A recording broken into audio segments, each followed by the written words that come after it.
All right, let's dive into one of the wildest startup stories you'll ever hear. This is about how a couple of guys, 3 air mattresses, and a desperate need to pay rent accidentally kicked off a revolution. A revolution that completely changed how we travel, how we think about our own homes, and maybe most importantly, how much we're willing to trust a total stranger. So really, how did they pull this off? I mean, how do you go from selling breakfast cereal out of your apartment to building a company bigger than Hilton or Marriott? It's an absolutely incredible question. And the answer is a journey that's full of maxed out credit cards, constant rejection, and yeah, one of the weirdest fundraising schemes in history. Okay, so picture this. It's 2007. We're in a San Francisco apartment, and our main characters here are Brian Chesky and Joe Gebbia. They're fresh out of design school, they're creative, they're ambitious, and they are completely, utterly broke. And they're staring down a rent payment that they just have no way of making.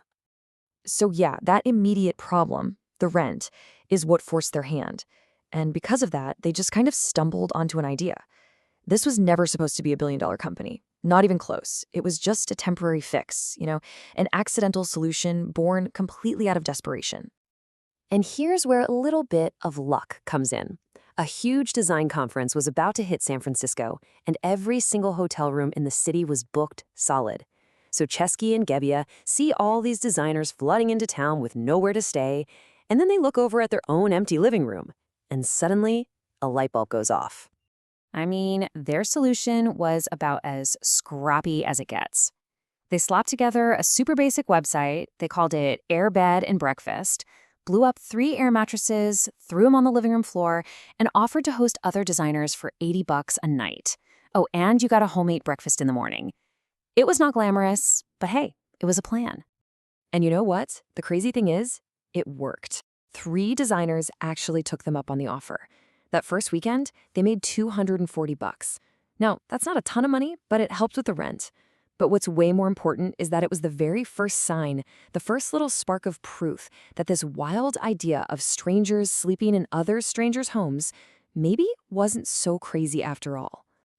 But that little taste of success, it didn't last. The conference ended, the bookings just stopped, and the founders entered this period they later called the trough of sorrow. And it was exactly what it sounds like, just a time of intense struggle, mounting debt, and hearing no over and over again. After that first weekend, there was just nothing. Crickets, 0 users. To keep the dream alive, they started funding the whole thing on their personal credit cards. Can you imagine? They eventually sank into a jaw-dropping $25,000 of debt. They were literally surviving on cheap cereal while they watched their company and their own finances just circle the drain. So naturally, they tried to raise some money from investors in Silicon Valley, but nobody got it. Nobody. The whole concept just sounded too weird, too unsafe. One investor actually got up and just walked out of a coffee shop right in the middle of their pitch. The rejection was absolutely brutal. Okay, so they're drowning in debt, no investors are biting, they needed a miracle. And that miracle showed up in the most bizarre form you can possibly imagine. This was during the 2008 presidential election, and Joe Gebbia, the designer, had another one of his wild ideas. He thought, forget technology, let's sell breakfast. And this is just pure genius born from desperation. They used their design skills to create these 2 limited edition, politically themed cereals. You had Obama O's, the breakfast of change, and Captain McCain's, a maverick in every bite.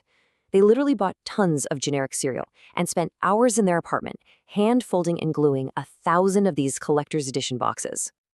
And somehow, this totally insane plan actually worked. They sold the boxes for $40 a pop and raised $30,000. It was just enough to pay off all their credit card debt. Think about that. Breakfast cereal, not their actual company, saved them from going bankrupt. They were back to 0, but they were still in the game. So this whole cereal stunt is what finally got them a meeting with Paul Graham, the founder of the legendary startup accelerator Y Combinator. Now, Graham hated the air mattress idea. He thought it was terrible, but he was completely blown away by their hustle selling cereal. He famously told them, "You guys are like cockroaches. You just won't die." And it was that resilience, that refusal to quit, not their business plan, that got them in.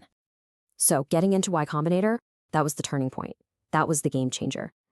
Suddenly, they had a little bit of money, But way more importantly, they had access to some of the smartest minds in Silicon Valley. This was their shot to turn this scrappy little project into a real scalable business. And this is where they tapped into a major shift in how people wanted to travel. Think about it. People were getting kind of sick of the same old cookie-cutter hotel experience. Airbnb was the exact opposite. You got a unique space in a real neighborhood with a real connection to a local. It wasn't just about a transaction. It was about having an experience. And once they had that powerful idea dialed in, their growth just went from 0 to 100. After Y Combinator, the big-time investors finally started to get it. By 2010, they booked almost 1 million nights. A year later, they were valued at over $1 billion. And by 2016, these two broke designers were running one of the biggest travel companies on the planet. But of course, that kind of explosive growth is going to come with some serious problems. In 2011, a host's apartment was completely ransacked by a guest, and the story went viral. It was a total PR nightmare, and it hit them right where it hurt them most: trust. Everyone started asking the same question: is Airbnb even safe?